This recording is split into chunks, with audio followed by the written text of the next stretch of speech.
Wasumba, what did you queen you wanna play? What did you queen you wanna verity? Eyo singu che, saliwa wangu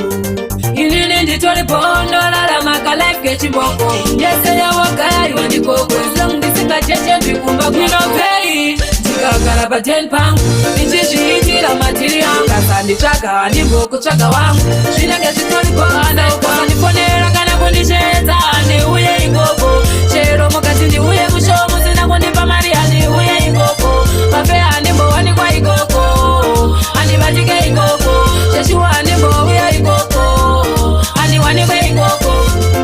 Matiria sina pekita kama tama Parisino hati skuita pekutamba Jirina nindito swera nili mumba Wane kungo swera shangu nichifamba Wangu jirina ni undi bege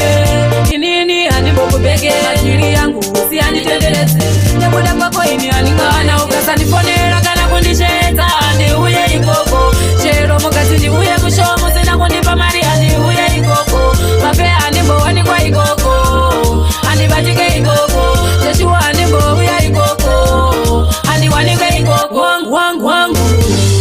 Inini nditoli pondo Lala makalife kechiboko Yese ya wagai wendi koko Zong disinga cheche mbikumba kuno pay Chikakala pa 10 pound Nichishi itila matiria Kasandi chaka ndimboku chaka wangu Shinenge chitoli pondo Ukasa niponera kana kundisheta Ni uye ingoko Chero mokati ndi uye kushomu Sina kundipa mariani uye ingoko Mafe animbo wani kwa ingoko